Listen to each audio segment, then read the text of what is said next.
Bienvenidos a Conexión, Crecimiento y Servicio, Viviendo el Evangelio Hoy. Un espacio de la Iglesia Cristo Eterno Redentor de enseñanzas, noticias y conversación. Visítanos y síguenos en el canal de YouTube y nuestro fanpage Cristo Eterno Redentor.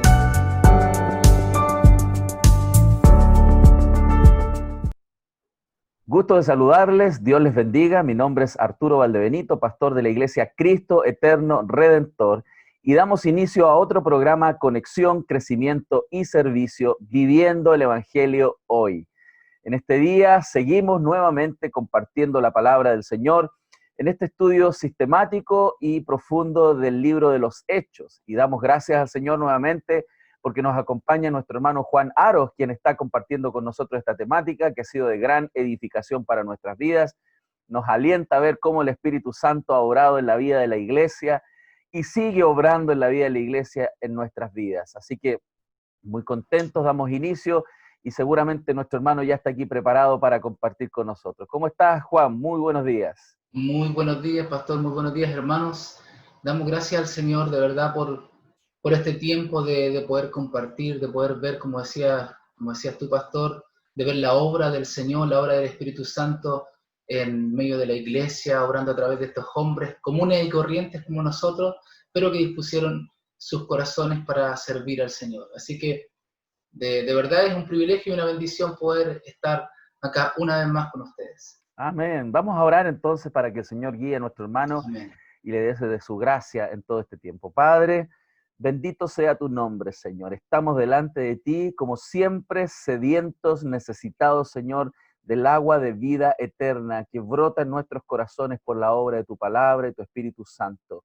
Gracias, Señor, porque tú has dado dones a tu iglesia, hermanos y hermanas, Señor, que pueden también enseñarnos, compartir tu palabra.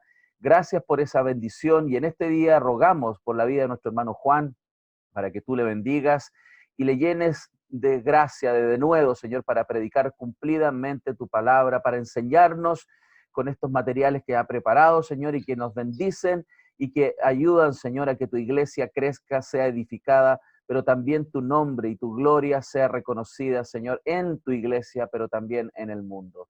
Gracias por esta oportunidad nuevamente, Señor, y que podamos tener un excelente tiempo de ser alimentados también en nuestras almas, Señor. En el nombre de Jesús, amén y amén. Gloria al Señor. Amén.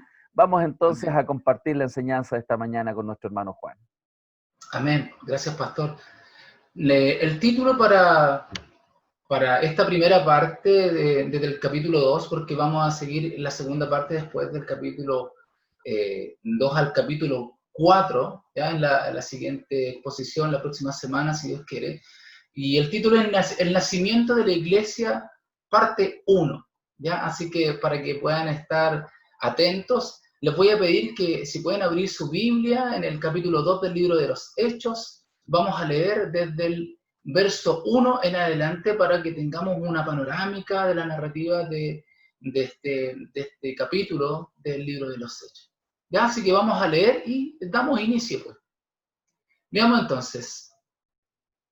Capítulo 2, verso 1, dice así: Cuando llegó el día de Pentecostés, estaban todos juntos en un mismo lugar.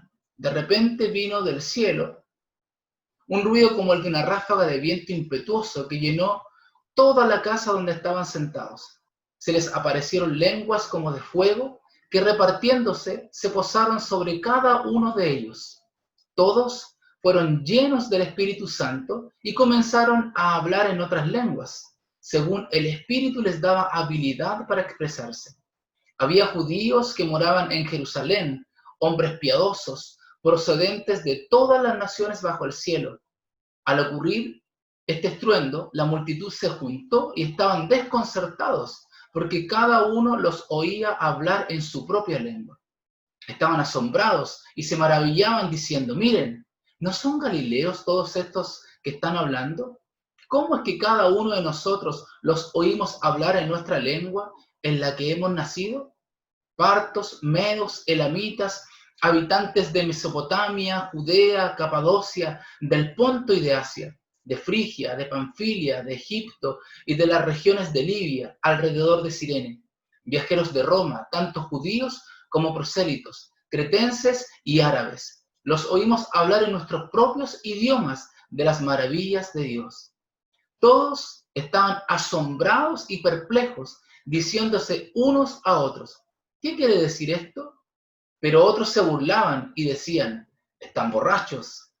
Entonces Pedro, poniéndose en pie con los 11 apóstoles, alzó la voz y les declaró, hombres de Judea y todos los que viven en Jerusalén, sea esto de su conocimiento y presten atención a mis palabras, porque estos no están borrachos como ustedes suponen, que apenas es la hora tercera, sino que es lo que fue dicho por medio del profeta Joel. Y sucederá en los últimos días, dice Dios, que derramaré de mi espíritu sobre toda carne, y sus hijos y sus hijas profetizarán, sus jóvenes verán visiones, y sus ancianos soñarán sueños, y aún sobre mis siervos y sobre mis siervas derramaré de mi espíritu en esos días, y profetizarán, y mostraré prodigios arriba en el cielo y señales abajo en la tierra, sangre, fuego y columna de humo. El sol se convertirá en tinieblas y la luna en sangre, antes que venga el día grande y glorioso del Señor. Y sucederá que todo aquel que invoque el nombre del Señor será salvo. Hombres de Israel, escuchen estas palabras. Jesús el Nazareno, varón confirmado por Dios entre ustedes con milagros, prodigios y señales que Dios hizo en medio de ustedes a través de él, tal como ustedes mismos saben. Este fue entregado por el predeterminado y el previo conocimiento de Dios, y ustedes lo clavaron en una cruz por manos de impíos y lo mataron. Pero Dios le resucitó, poniendo fin a la agonía de la muerte, puesto que no era posible que él quedara bajo el dominio de ella. Porque David dice de él, veía siempre al Señor en mi presencia, pues está a mi diestra para que yo no sea sacudido. Por lo cual mi corazón se alegró y mi lengua se regocijó, y aún hasta mi carne descansará en esperanza, pues tú no abandonarás mi alma en el Hades, ni permitirás que tu santo vea corrupción. Me has hecho conocer los caminos de la vida, me llenarás de gozo con tu presencia. Hermanos, del patriarca David les puedo decir con franqueza que murió y fue sepultado, y su sepulcro está entre nosotros hasta el día de hoy.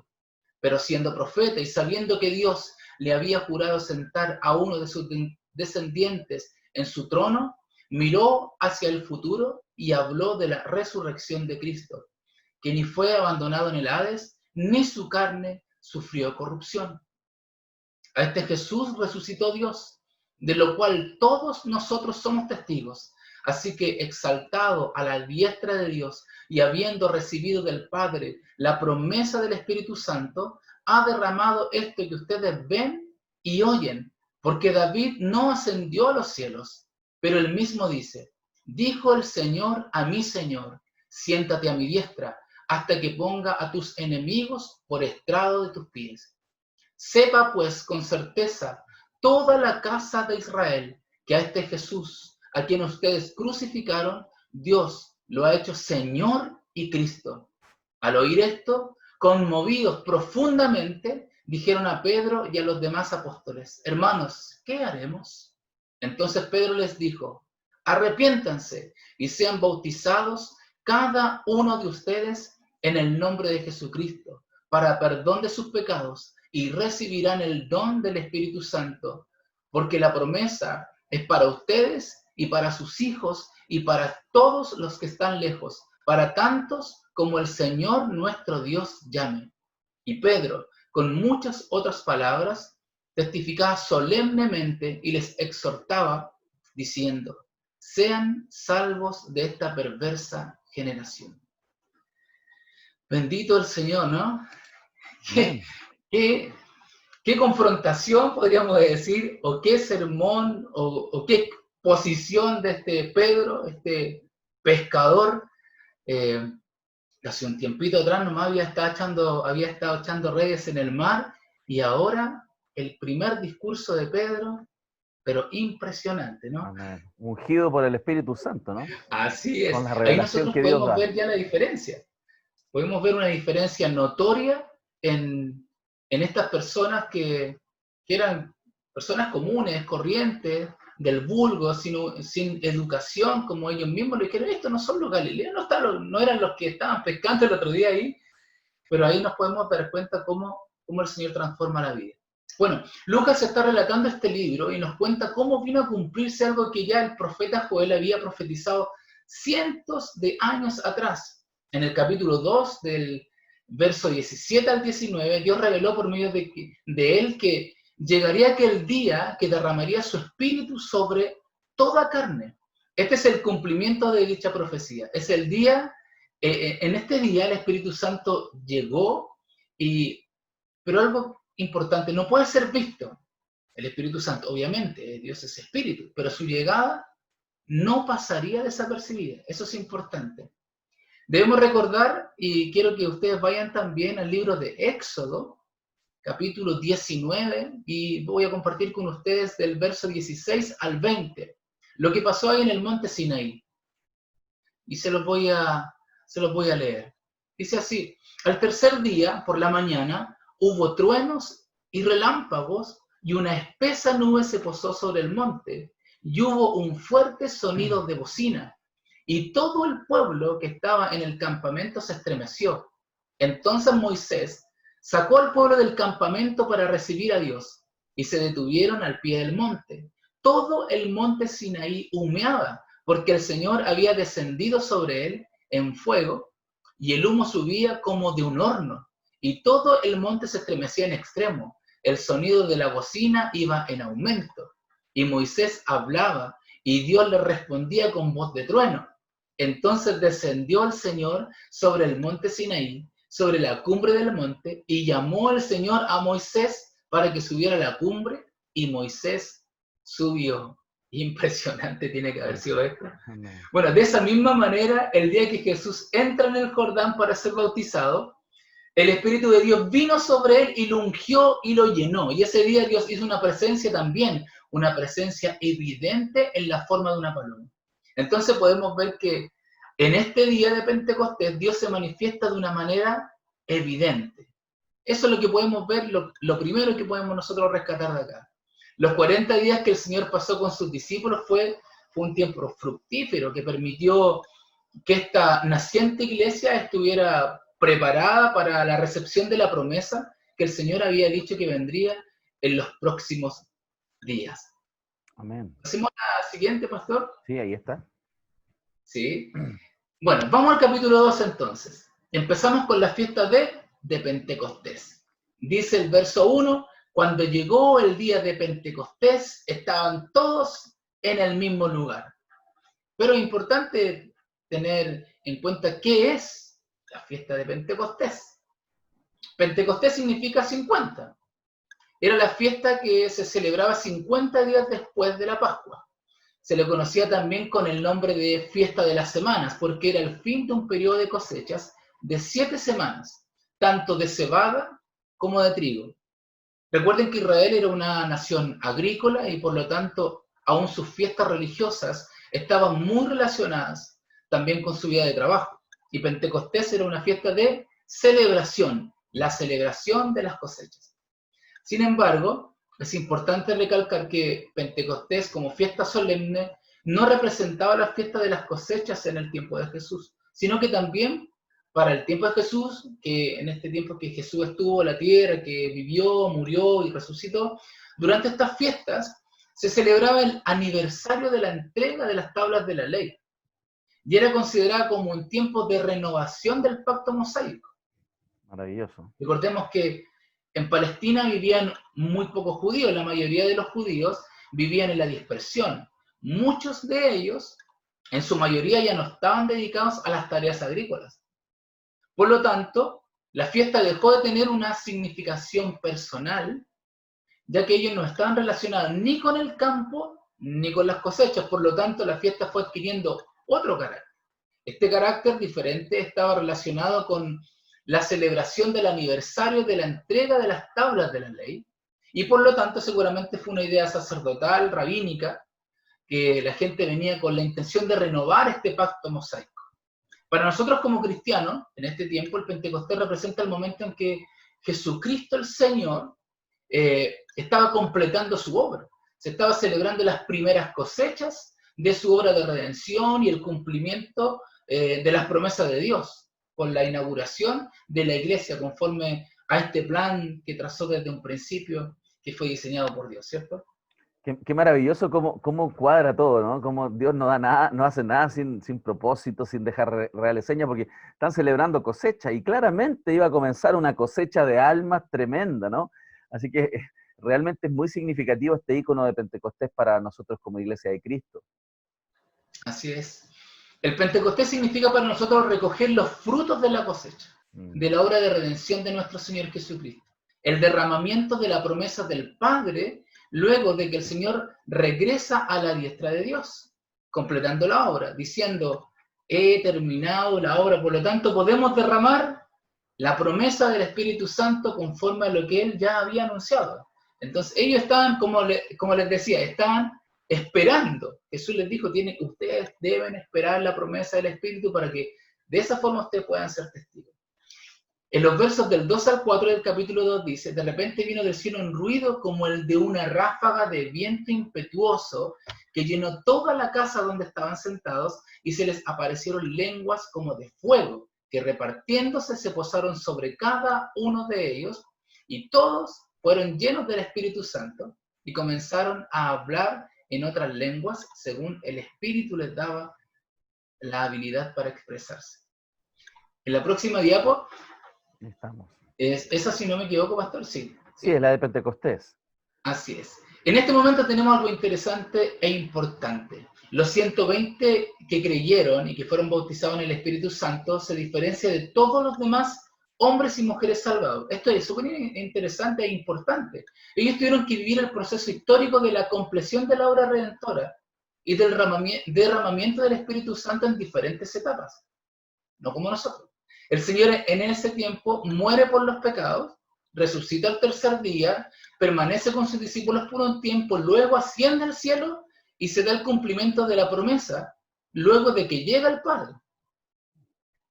Para todos los demás, para nosotros en este tiempo, la salvación y el bautismo del Espíritu Santo se da en un único momento o un único evento irrepetible, y esto está escrito en Efesios capítulo 1, verso 13, les leo, dice así, en él también vosotros, habiendo oído la palabra de verdad, el evangelio de vuestra salvación, y habiendo creído en él, fuisteis sellados con el Espíritu Santo de la promesa. Entonces no es un proceso como lo vivieron los discípulos, o los 120 que estaban en ese momento. En el fondo eso hace único este evento en la historia. No es un evento repetible, es un evento de este periodo de transición entre la obra de Cristo, su ascensión y la venida del Espíritu Santo, que inaugura un periodo donde ya quienes hemos vivido posterior a entonces ese evento de Pentecostés, como tú nos enseñas, vivimos la experiencia de la llenura del Espíritu Santo distinto, ¿no?, a lo que fue en ese momento en Pentecostés. Así es. Pasemos a la otra diapositiva, pastor. Claro. Dice así. En el verso 3, es importante esto también, y se les aparecieron lenguas como de fuego, nuevamente. Y eso es importante cuando uno lee con detalle, o a veces uno pasa por alto ciertas cosas, porque no era ni viento ni fuego. Era como ellos lo explicaron, fue un ruido como de viento, y vimos unas lenguas como de fuego, que se derramaron y que se repartieron sobre cada uno de nosotros. Esta es la figura visible de este momento especial en donde se está inaugurando la iglesia. Es evidente. Y lo encontramos en toda la Biblia, tanto el viento como el fuego son representaciones de la santidad de Dios y de la presencia de Dios. Nosotros podríamos comparar este evento sobrenatural, yo no sé si ustedes se recordarán, pero es un evento bastante conocido, que es Moisés en el Sinaí, viendo esta zarza de fuego que no se quemaba, y que inauguraba una nueva etapa en la vida del pueblo de Dios. Así también en este momento, de una manera especial, nosotros nos encontramos con un momento sobrenatural en que el Señor está inaugurando un nuevo periodo de la iglesia. Aquí también vemos una manifestación que es evidente, que es clara, y que también ahí hay representaciones muy similares, que es la presencia de Dios, que es el fuego, que es Dios hablando en medio, bueno, en este caso a Moisés de manera audible. Avancemos. En la próxima es, gracias, doctor. Esté atento ahí. Atento aquí al disparo de la bala nomás. Yo obedezco, yo obedezco. Este estruendo fue oído por todos. Dice el verso 6, y al ocurrir este estruendo, la multitud se juntó, por lo tanto fue un ruido audible, que se sintió no solamente en el lugar, toda la gente vino a ver qué estaba pasando, qué estaba sucediendo, qué sucedió en ese momento de manera espiritual. En ese momento, de manera espiritual, el Señor hace una obra invisible y una obra visible en sus creyentes. La obra invisible es la incorporación de los creyentes en el cuerpo de Cristo. Veamos lo que dice 1 Corintios 12, verso 13. Es el único pasaje que nos da una definición del bautismo del Espíritu Santo. Y no hay otro que nos muestre con tanta claridad lo que el bautismo del Espíritu Santo realmente significa. Y de manera muy sencilla, el apóstol Pablo lo dice así: pues por un mismo espíritu todos fuimos bautizados en un solo cuerpo, ya judíos o griegos, ya esclavos o libres, y a todos se nos dio a beber del mismo espíritu. Amén. La palabra espíritu significa tanto inmersión como incorporación. Por un mismo espíritu todos fuimos incorporados, inmersos en un solo cuerpo, sin diferencia entre judíos, griegos, esclavos, libres. Todos se nos dio a beber, como dice ahí la Escritura, del mismo espíritu. Y luego el Señor, a través de su espíritu, hace una obra visible. Es lo que quizás es más evidente en el libro de los Hechos. Porque, bueno, lo hemos estado desde el principio, desde la introducción, cómo Dios ha ido dirigiendo todo, cómo el Espíritu Santo les da la capacidad de hablar en otras lenguas, y aquí también hay algo que aclarar, porque por años, o uno también en algunas ocasiones, le enseñaron de una forma, creo que equivocada, porque es de otra forma. Cuando uno empieza a investigar, a estudiar, o a mirarlo de manera correcta, estas lenguas no son las lenguas que habla en el libro de Corintios, ¿ya? Es la palabra lenguaje, para que ellos pudiesen convertirse en testigos. Recuerden, habían 12 naciones, si no me equivoco, 12 o 13 naciones que vinieron a Jerusalén en ese momento, en el momento de Pentecostés. De hecho, lo que estaba sucediendo es un evento histórico muy significativo, debido a que, si ustedes recuerdan, y si miramos hacia atrás, uno de los eventos íconos donde hay dispersión de la población en el mundo es la Torre de Babel. Y la maldición que el Señor aplica es la confusión de las lenguas en ese momento. Por lo tanto, ahora en Pentecostés, Dios estaba dando una señal inversa de redención. Dado que allá la confusión de las lenguas impedía la comunicación, ahora acá el Señor estaba mostrando de manera gráfica cómo ahora el Evangelio iba a ser predicado a todas las lenguas. De hecho, como narra ahí la Escritura, gente que venía de otras partes del mundo les oía en sus lenguas nativas.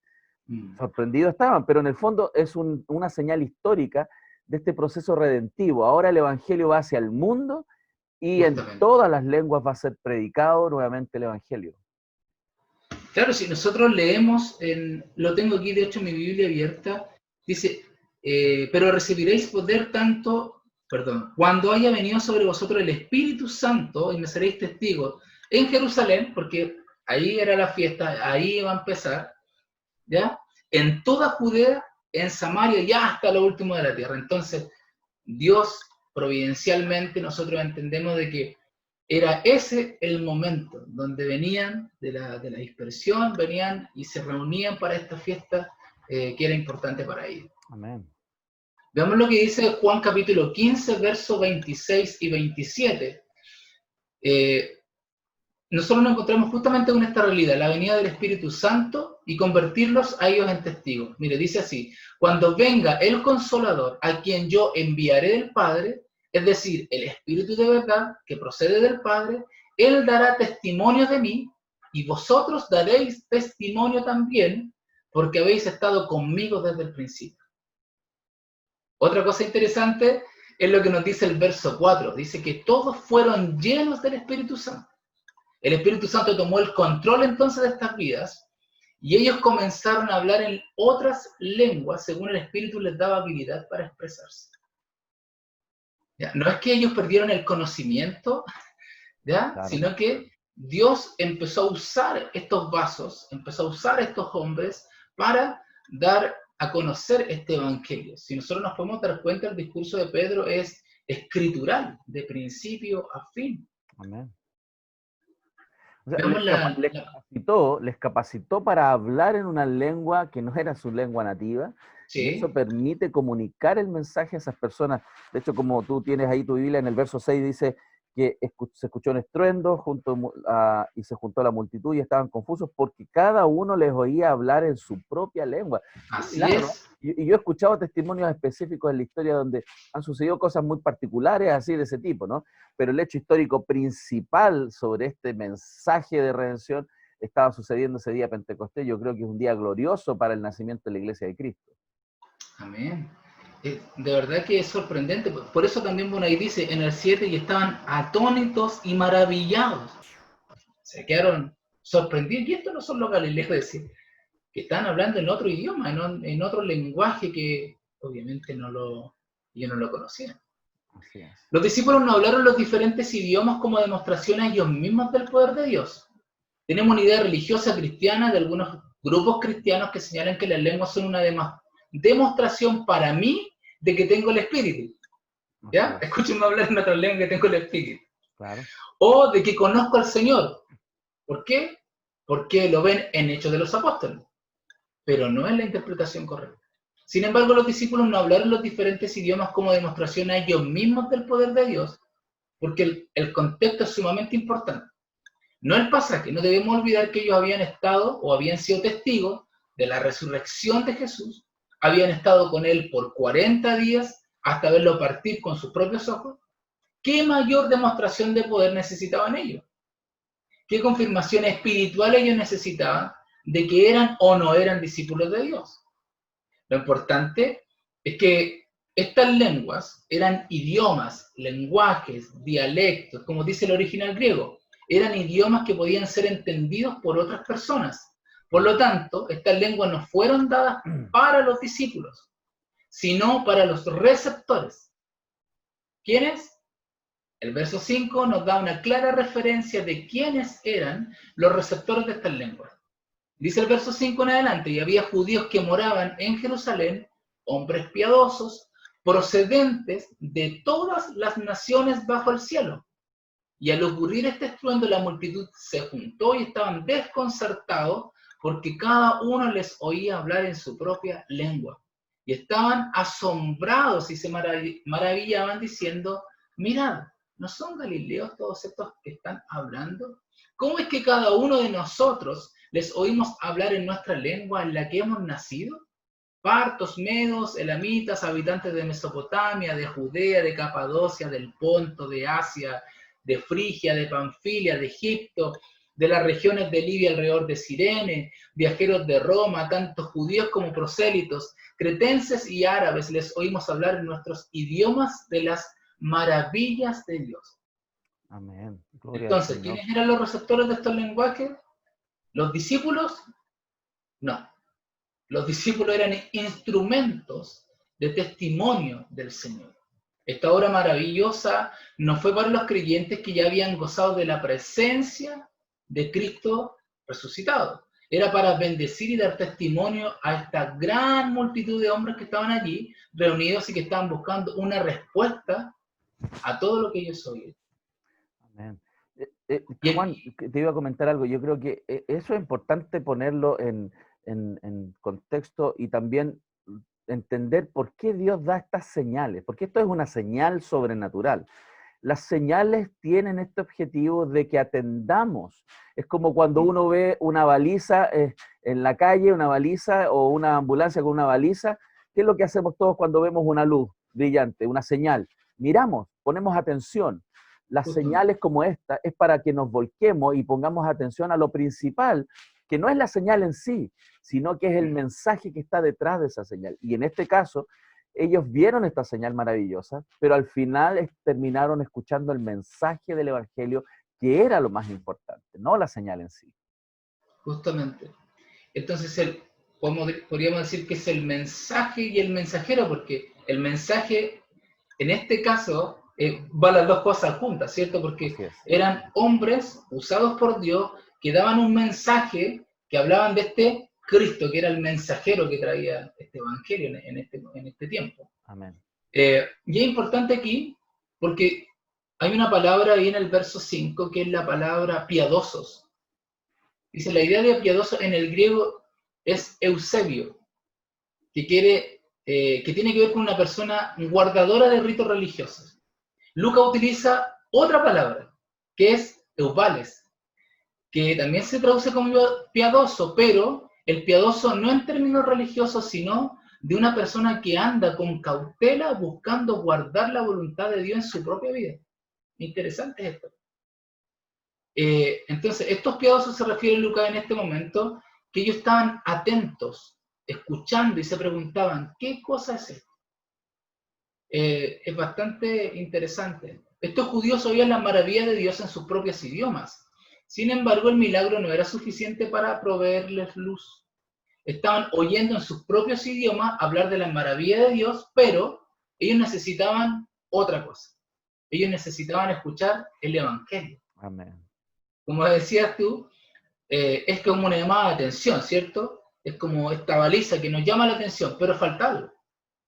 Porque no solamente es ver la señal, sino qué va a pasar después de esto. Así es. ¿Qué necesitamos nosotros recibir? Y justamente ellos estaban ahí esperando. Podemos ver que las señales no son suficientes entonces. Este milagro sobrenatural abrió sus corazones en curiosidad para saber qué estaba pasando. Pero las lenguas no pueden ocupar el lugar de la predicación del Evangelio, porque el Evangelio es lo único que puede penetrar hasta el alma, hasta el corazón, las coyunturas, los tuétanos, diciendo los pensamientos, las intenciones del corazón. No todas las personas que recibieron o vieron los milagros de Jesús le siguieron, y eso no solo es evidente en los evangelios.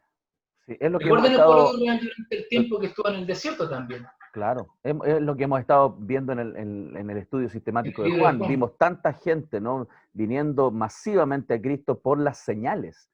Pero cuando él predicaba el Evangelio del Reino, muchos se iban, muchos lo dejaron. Y lo mismo pasa hoy día también. Y yo creo que eso también sucede con los milagros, con la provisión del alimento. La gente viene por las señales que Dios puede proveer, pero necesitan escuchar el mensaje de salvación, el Evangelio de salvación, y eso es lo más importante. Y nosotros tenemos que volver un poquito hacia el Antiguo Testamento y ver lo que pasó con el pueblo de Israel durante el tiempo que estuvo en el desierto. Y ahí ellos sí que vieron milagros también, obviamente, sobrenaturales. El maná, caía pan del cielo todos los días, las codornices, ya cuando se pusieron a reclamar porque era como maná todos los días, ok, quieren comer carne, perfecto, ahí tienen codornices, sí. El agua de la roca, bueno, etc. Pero sin embargo, la Escritura dice que sus corazones también estaban lejos. Ellos igual reclamaron, igual querían volver a la esclavitud. O sea, nosotros podemos darnos cuenta que esta obra es del Señor en el corazón del hombre. Que no es solamente la señal, no es solamente el milagro, sino es una obra transformadora en el interior del hombre. Eso. Las señales no cambian, las señales no logran cambiar a nadie. Así es. Y hay mucha gente hoy día, incluso en las iglesias, llegando y buscando y siguiendo señales y no el Evangelio, la palabra de Dios que necesitan en sus corazones como nosotros también lo necesitamos. Así es, y yo creo que en este tiempo justamente en el que estamos viviendo de un poco de desesperanza, hay algunos que lamentablemente, como dices tú, llegan por equivocadamente, llegan a la iglesia buscando, y yo creo que también por lo que han escuchado, o sea, ven a Cristo y se te acaban todos los problemas, ven a Cristo y esto, y ven a Cristo, pero sin embargo nosotros vemos en las Escrituras que no es así. Sin embargo, no es sin embargo. Si nosotros nos podemos dar cuenta, los mismos discípulos, los hombres que Dios eligió, que Dios llamó uno por uno, ellos no lo pasaron tan bien como nosotros lo vemos en la Escritura. Entonces, no es exitista esto, no es que se te van a acabar todos los problemas. Creo que a veces pasa todo lo contrario. Creo que empiezan los problemas cuando el reino de Dios llega al corazón del hombre, porque son distintos principios. El reino de este mundo, el reino de las tinieblas vive bajo otros principios, pero el reino de Cristo es muy distinto. Tenemos que negarnos a nosotros mismos, tenemos que morir cada día nuestra propia voluntad, nuestros deseos. Entonces, hay harto que podríamos nosotros argumentar acá. Así es. En el verso 12 y 13 dice, todos estaban asombrados y perplejos, diciéndose unos a otros, ¿qué quiere decir todo esto? Pero otros se burlaban y decían, estos están borrachos. Ay, Dios mío. Si nosotros seguimos leyendo a partir del verso 14, dice así, entonces Pedro poniéndose en pie con los 11, alzó la voz y les declaró. Pedro se levanta como el vocero, pero aunque él se levanta la voz, se nota, y eso también es importante, una presencia corporativa en este primer mensaje, porque lo dice ahí en el verso 14, entonces Pedro poniéndose en pie con los 11. O sea, los 12 en pleno se pusieron en pie como un solo hombre. Empezó la predicación del Evangelio. La palabra les declaró, que también es interesante, es una frase muy solemne, porque tiene el ímpetu de un discurso público, y no solamente un comentario general. Ahora, ¿qué es lo primero que Pedro habla? ¿Cuál es la primera frase? Imagínese usted, y creo que a nosotros nos toca dar el primer sermón. ¿Qué vamos a decir? ¿Qué es lo que va a decir Pedro? Viendo nosotros un poquito de su historia, ¿cierto? El Evangelio. ¿Qué es lo primero que va a salir de sus labios? Pero sin embargo nosotros nos podemos dar cuenta. Este es el primer mensaje inaugural de la Iglesia de Jesucristo. Dice el verso 15. Porque estos no están borrachos como vosotros suponéis porque apenas es la hora tercera del día. Ese fue su primer, eso fue lo primero que se le ocurrió, su conclusión, que se le vino a la mente a... Pero esto tiene un sentido, si nosotros nos podemos dar cuenta más adelante. ¿Cuál es la primera referencia que Pedro dice? ¿Pasemos a la otra diapositiva, pastor? Perfecto, ahí está. Ahí. ¿Cuál es la primera referencia que Pedro hace en este discurso? Es dar validez y la integridad personal, moral y espiritual de los testigos. Lo primero era desestimar toda insinuación de falta de integridad personal que invalide su testimonio. Nosotros no somos borrachos. Qué importante que nosotros entendamos que el mensaje y el mensajero, ambos deben ser íntegros. Pedro dijo, tenemos algo importante que decirles, pero antes queremos dejar en claro que nosotros somos íntegros. Acá no hay borrachos delante de ustedes. Imagínense las primeras palabras de... Esto es clarificar sobre el testimonio y los testigos, que es súper importante. Así es. No duden acerca de quiénes somos nosotros. Eso es lo que le está diciendo aquí. Lo que ustedes están escuchando no es una borrachera, no es una tontera, como podríamos decir. Estamos bien cuerdos. Vamos a la siguiente. Luego, la segunda cosa que Pedro hace es hablar de los testigos y el cumplimiento escritural. La próxima, pastor. La próxima diapo. Ahí está. Ahí sí.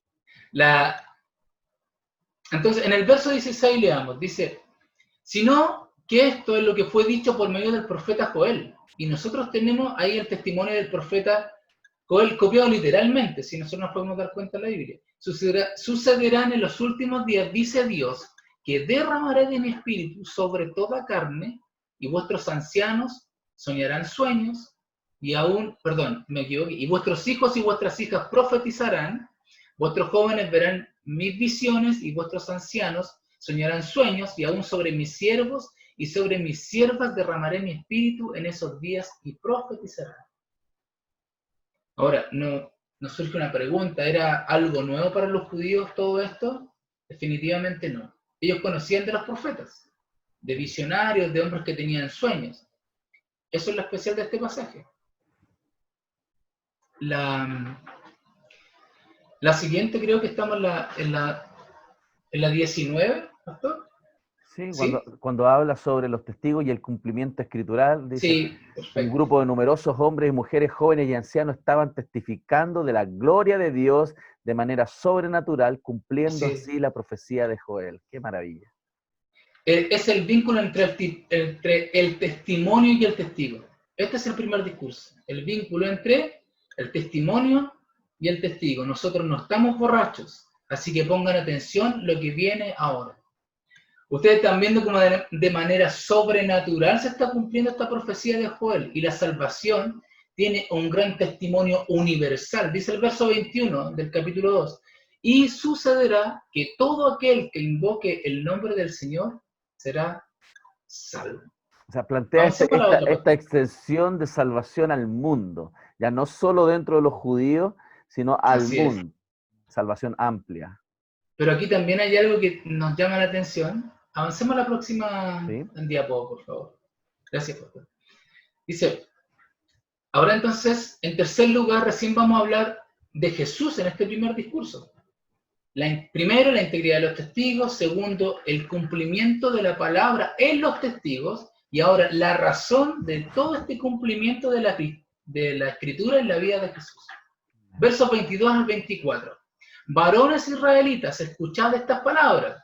Jesús, el Nazareno, varón confirmado por Dios entre vosotros con milagros, prodigios y señales que Dios hizo en medio vuestro a través de él. Tal como vosotros mismos sabéis, a este, entregado por el plan determinado y el previo conocimiento de Dios, clavasteis en una cruz por manos de impíos y matasteis a quien Dios resucitó, poniendo fin a la agonía de la muerte, puesto que no era posible que él quedara bajo el dominio de ella. Aquí hay algo que a uno le llama mucho la atención, porque no es la negación de Pedro, no es la entrega de los discípulos, no es que lo dejaron solo, no es que justo en ese momento lo encontraron y lo pillaron y lo llevaron y lo crucificaron, ¿no? Nosotros nos podemos dar cuenta acá que es el plan determinado de Dios. ¿Cuál era el testimonio con respecto a Jesucristo? En primer lugar, el apóstol Pedro invoca al conocimiento general que la gente tenía acerca de Jesús, a quien de manera muy específica Pedro denomina el Nazareno. Sin embargo, Pedro enfatiza su filiación y la confirmación divina sobre sus actos. Miren con claridad el verso 23, dice, a este entregado por el plan predeterminado y el previo conocimiento de Dios, clavasteis en una cruz por manos de impíos y le matasteis. Nada de lo que ocurrió en la vida de Jesús fue consecuencia de la casualidad. Y lo veíamos el otro día también en la exposición anterior, del rechazo popular, del poder romano o de la autoridad del Sanedrín. Todo fue predeterminado y se basaba en el previo conocimiento de Dios. Todo lo que Jesús vivió o vino a ser, no fue producto del azar o las circunstancias, todo fue orquestado por Dios. Esa es la base del Evangelio. El Evangelio tiene que ver con la soberanía de Dios en acción. Todo lo que ocurrió es producto de su voluntad. Amén. Muy interesante. Aleluya. En Juan capítulo 10, los versos 17 y 18 les voy a... Antes que pasemos a la otra diapositiva. Dice así, por eso el Padre me ama, porque yo doy mi vida para tomarla de nuevo. Nadie me la quita, sino que yo la doy de mi propia voluntad. Tengo autoridad para darla y tengo autoridad para tomarla de nuevo. Este mandamiento recibí de mi Padre. ¿Qué más claridad podemos ver nosotros en la Escritura, cierto? Claro, Es el plan Él es determinado el por Señor. Dios. Él es el Señor y Él tiene soberanía absoluta sobre cada circunstancia. Y eso nos debe dar mucha confianza hoy, en medio de las circunstancias que estamos viviendo, de que este Dios soberano sigue ejecutando ese plan con esa precisión, ¿no? Con esa maravillosa precisión que Él tiene. Y cuando la Biblia hace referencia a ese previo conocimiento, no es que Él simplemente puede conocer el futuro, más bien ese conocimiento de Él, esa sabiduría que Él tiene, planea el futuro, y por eso habla de ese previo conocimiento, es como ese previo diseño, esa previa obra que Él diseñó que sucediera de esa manera, hoy está sucediendo. Esa es la idea de previo conocimiento, no es que él está simplemente reaccionando en función de las cosas que la gente va a hacer, sino que él también está orientando el conocimiento y la historia completa. Así es, de verdad, es emocionante escuchar, leer estas palabras y darnos cuenta que nosotros como hijos del Señor estamos en las manos más seguras que puedan haber, en el lugar más seguro que pueda haber. Podemos estar tranquilos, podemos estar confiados, podemos tener paz en el corazón, podemos tener seguridad en nuestra vida, porque Dios está en control, Él es soberano absoluto de todo. Nada hay, nada pasa, nada sucede, si no es por su voluntad. Entonces, eso nos debería dar confianza. Y era lo que tenía que suceder en todo caso, porque eran hombres que no tenían una experiencia eclesiástica, podríamos decirlo, sino que ellos estaban in situ viviendo la manifestación del Espíritu Santo y estaban siendo guiados ahí mismo, ¿no? Entonces, Dios tenía que manifestarse de esa forma. Eso no quiere decir que lo que pasó allá en el Pentecostés no pasará con nosotros en este tiempo, ¿ya? Obviamente entendemos por la palabra que Dios nos guía, que Dios nos dirige, que Él está con nosotros, que Él es nuestro ayudador, Él es nuestro pronto auxilio, siempre va a estar con nosotros. Así es. Avancemos a la siguiente parte. Ahí estamos. ¿La historia hubiese sido diferente si Judas no hubiera querido entregarlo? Porque surgen esas preguntas, ¿no? Claro. ¿Qué pasa ¿Por qué lo entregó? Una vez me dijeron, ¿qué pasaría si Satanás se hubiera arrepentido? También, ¿te fijas? Claro. Bueno, eso está dentro del ámbito, lo que llamamos teología especulativa. ¿Qué sucede? Claro. Pero yo creo que eso es un problema nuestro, porque las cosas son como son porque Dios así las ha determinado. Entonces, el decir, ¿qué pasaría si estamos cuestionando la soberanía y el plan que Dios ha determinado? Entonces, debemos ser humildes. Las cosas fueron así y no de otra manera porque Dios así lo ha querido en la historia. Así fue. Entonces, nos tiene que quedar claro algo, que el Evangelio no tiene que ver con las circunstancias del hombre, sino con la voluntad de Dios. En la voluntad de Dios estaba que Jesucristo pasase por la cruz y que luego resucitase de entre los muertos.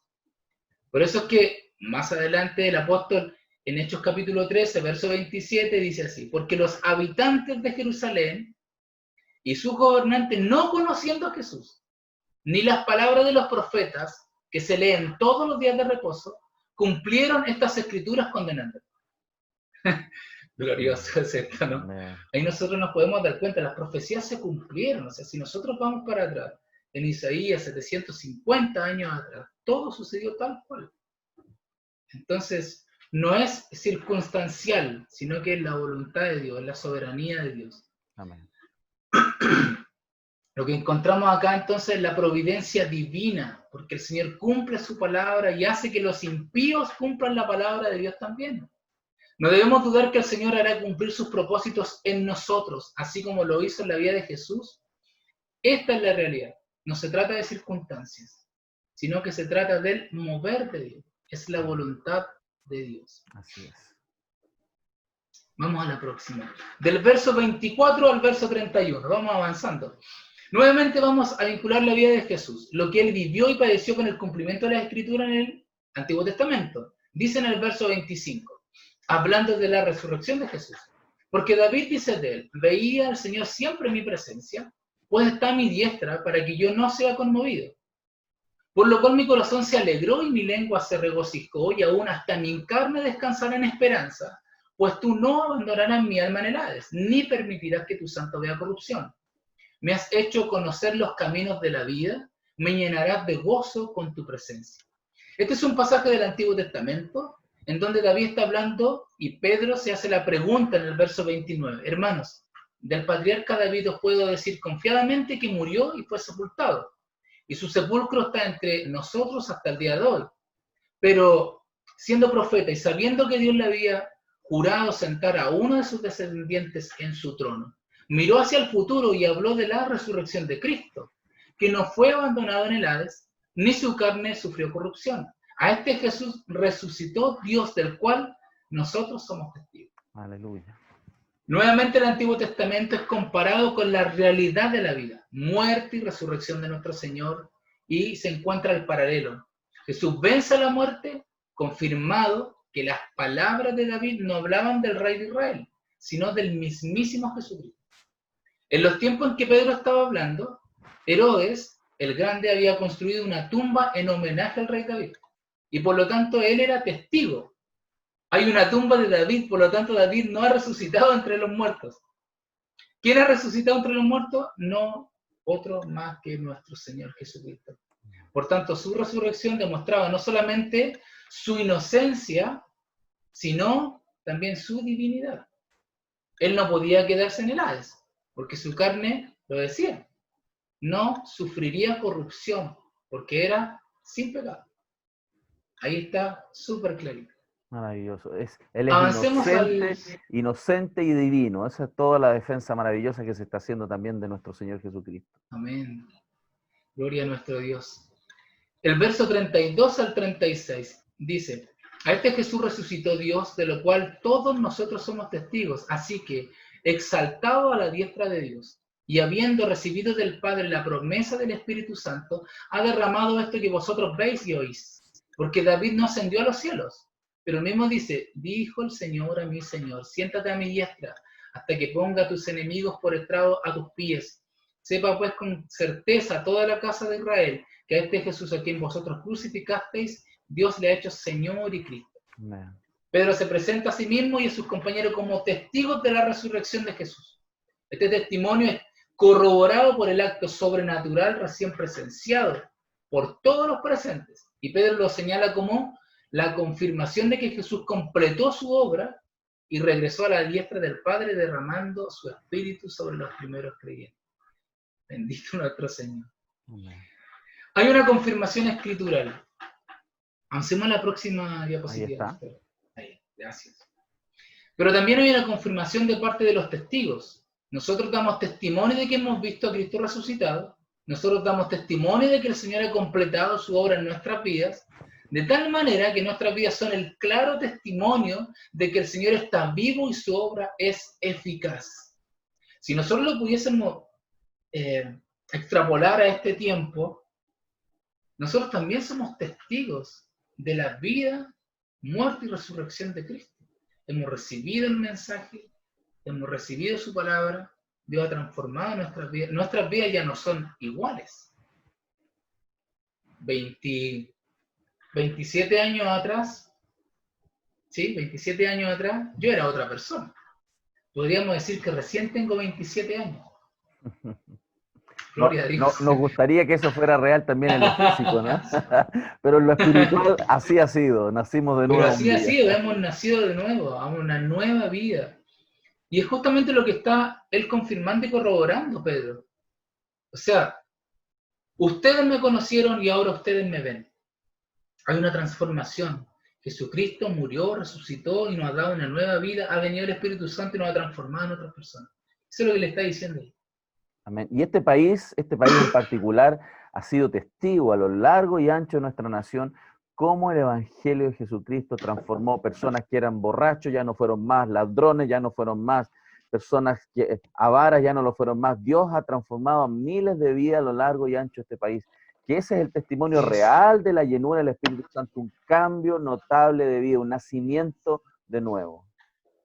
Así es. Permiso, ¿ah? Sí, claro, no hay problema. Vamos a hacer una pausita. Damos gracias al Señor por este tiempo, ¿no? Donde hemos podido profundizar aquí el libro de los Hechos y nos alienta a ver cómo Dios sigue también obrando hoy día. No debemos parar de hacer lo mismo que nuestros primeros hermanos hicieron, ¿no? Donde el Evangelio avanzó, dirigido por el Espíritu Santo, pero también por hombres y mujeres valientes que tomaron en sus manos también la proclamación de este maravilloso mensaje. Sí, de verdad que cuando uno empieza ya a sumergirse en la historia de la iglesia, bueno, de manera bastante somera, porque tampoco estamos profundizando tanto, pero de verdad que es muy enriquecedor, es muy motivador, alienta nuestros corazones, vemos la obra del Señor, vemos la gracia de Dios manifestada de una manera sobrenatural sobre estas personas, de verdad que nos anima, nos alienta. Amén. en el verso 36, en la próxima diapositiva, si no me equivoco, claro, Ahí ahí, está, sí. dice así: sepa pues con certeza toda la casa de Israel que a este Jesús a quien vosotros crucificasteis, Dios le ha hecho Señor y Cristo. O sea, Jesús es el Mesías, Jesús es Dios. Ellos, los testigos, se presentan y manifiestan que ellos han visto al Cristo resucitado y han experimentado la vida del resucitado en una manifestación profunda de transformación. Así es. Hasta aquí llega la primera predicación apostólica, el primer testimonio del Evangelio por parte de los discípulos del Señor.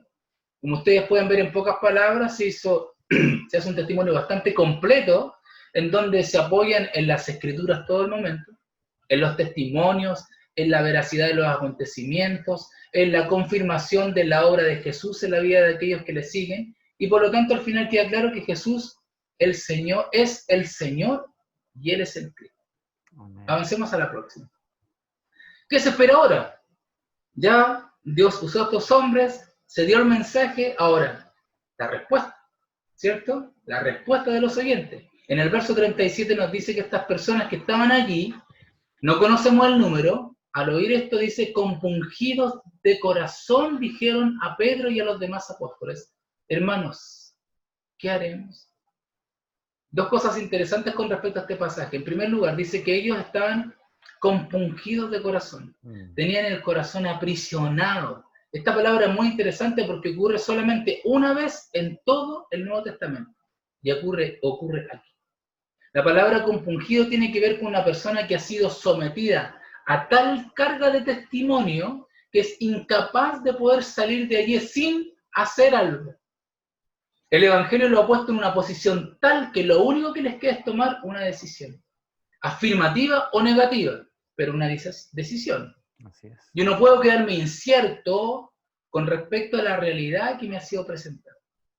Y creo que esto es determinante, porque ahí viene el reconocimiento. Soy pecador, yo necesito de Dios, necesito salvación, me arrepiento delante de Dios. Amén. Creo que el mensaje de Cristo hace eso en la vida del creyente. Tiene que, ya en el de no creyente a creyente, tiene que tomar una decisión. Así es. Me emociona esto a mí, hasta las lágrimas, porque de verdad que podemos ver la gracia de Dios, el poder de Dios manifestado a través de su palabra, y cómo estos hombres tuvieron que tomar una decisión. Amén. Es una cosa interesante que nosotros debemos aprender con respecto a la predicación del Evangelio. Esto también es para nuestra enseñanza. A veces nosotros somos suaves para no herir a las personas, tampoco detallados para no generar cierta suspicacia, para evitar prejuicios, para no dañar susceptibilidades, que nuestro Evangelio no compunja el corazón, no nos lleva a tal presión que tenemos que tomar una decisión. Y esta decisión no es una decisión intelectual, eso es lo que tenemos que darnos cuenta nosotros. ¿Qué haremos? No es, ya, ok, ¿qué pensaremos? ¿Pensaremos algo distinto de lo que tú estás diciendo? No, es algo que tengo que hacer ya. Tengo que determinar, tomar una decisión.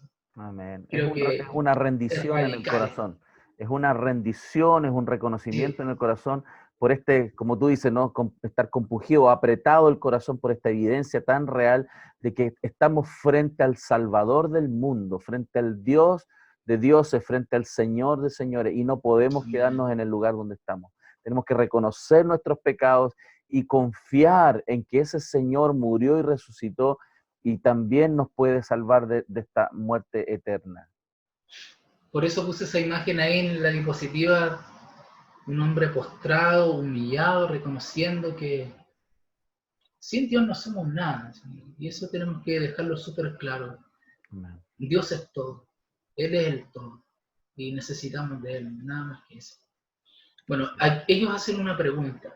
En el verso 38 y 39 le responden. Dice el verso 38 y 39, yo le puse ahí la oferta del Evangelio. Pedro les dijo: arrepentíos y sed bautizados cada uno de vosotros en el nombre de Jesucristo para perdón de vuestros pecados, y recibiréis el don del Espíritu Santo, porque la promesa es para vosotros y para vuestros hijos y para todos los que están lejos, para tantos como el Señor nuestro Dios llame.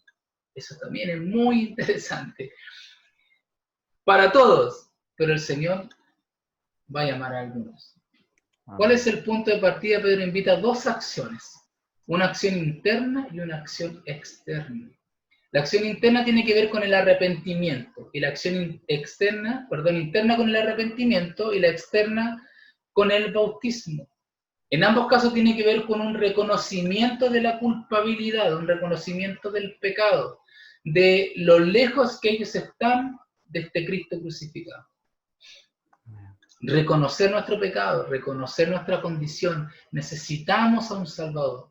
Pedro no intentó generar una empatía simple entre Jesús y sus oyentes, sino que intentó marcar claramente las diferencias que existen entre Jesús, su obra, la razón de su obra y el lugar en donde sus oyentes estaban. Por lo tanto, la primera declaración es arrepiéntanse. Y esa es una de las frases más olvidadas del Evangelio en la actualidad. Arrepiéntete, cambia de actitud, pide perdón por tus pecados. Tú estabas fuera de la gracia de Dios, estabas lejos de la ciudadanía de Israel. Tienes que volver a Él. Aleluya. Y creo que debemos ser nosotros enfáticos en eso, en el mensaje del Evangelio. Necesitas arrepentirte, necesitas reconocer que has pecado delante de Dios. Necesitas transformación. Dice Pedro, arrepiéntete y sean bautizados. Ahora, si notan ustedes, arrepentido está en plural. Y sed bautizados cada uno de vosotros en el nombre de Jesucristo está en singular. O sea, él dice, arrepiéntanse, pero bautícese. Cada uno de ustedes como haciendo el llamado a una decisión particular y objetiva. Esto es, la salvación es personal. Esto es mi vida delante de Dios. Vamos a la próxima, pastor. ¿Cuáles eran los beneficios de esta oferta del Evangelio? Primero, la promesa del perdón y el bautismo del Espíritu Santo se convierten en un solo acontecimiento. Bautícese cada uno de vosotros en el nombre de Jesucristo para perdón de vuestros pecados y recibiréis el don del Espíritu Santo.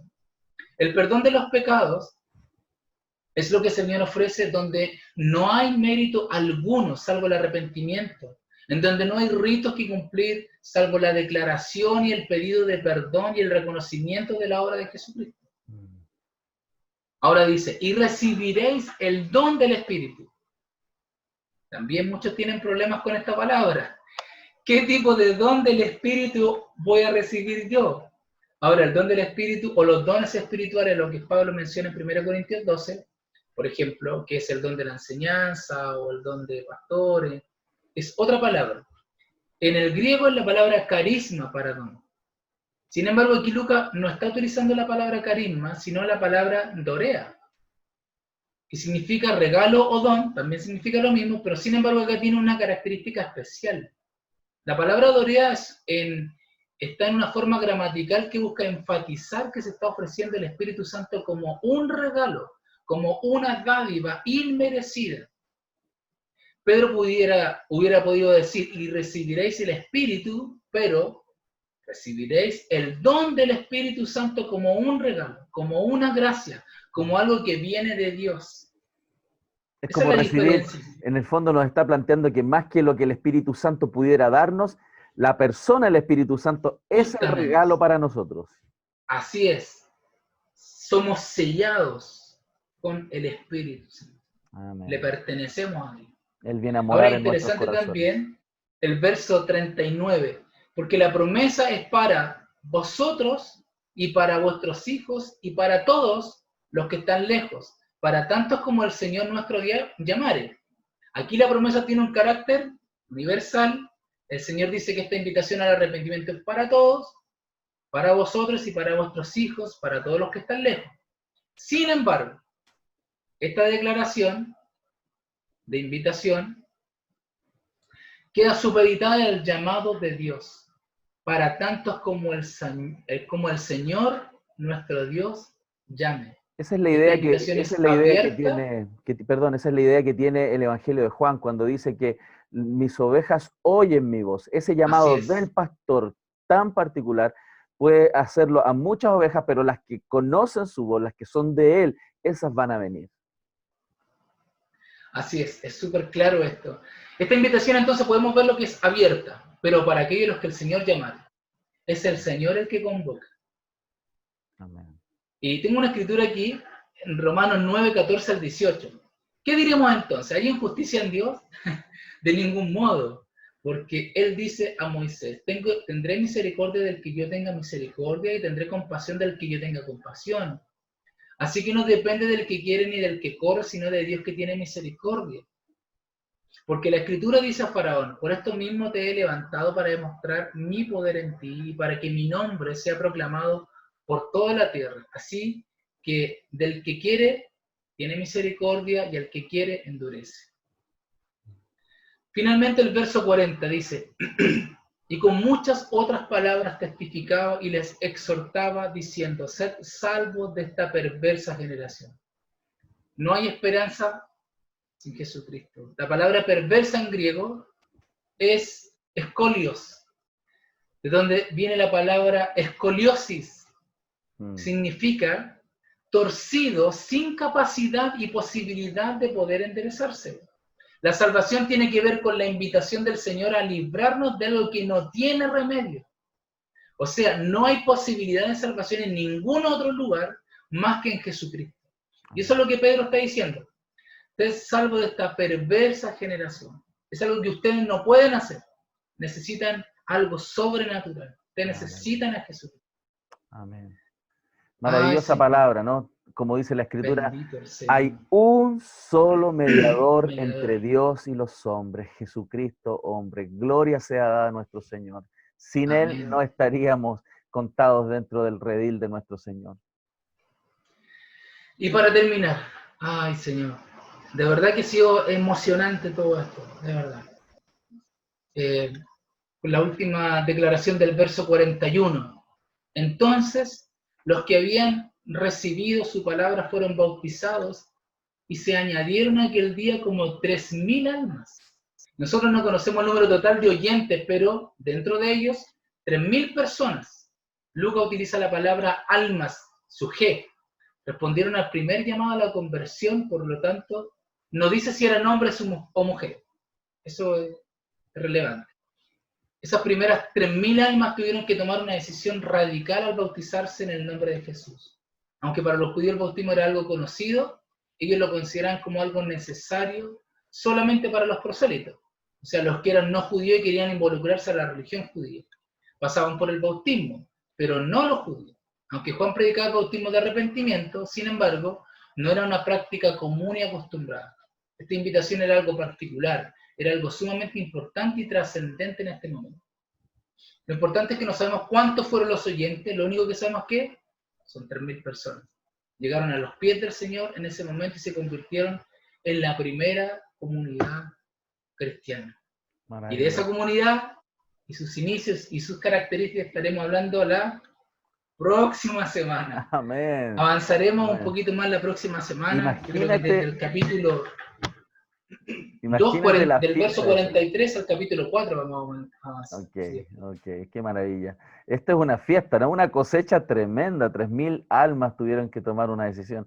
Qué maravilla. 3.000 almas cosechadas en una predicación.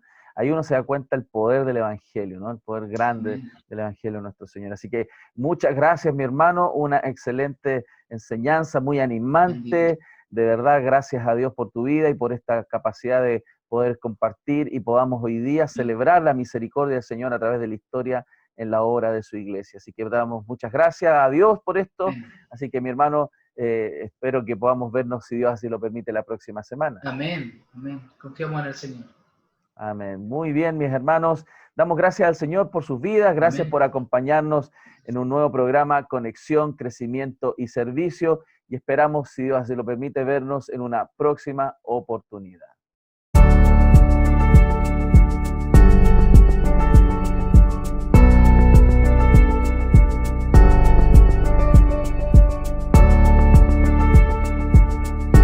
Bienvenidos a Conexión, Crecimiento y Servicio, viviendo el Evangelio hoy.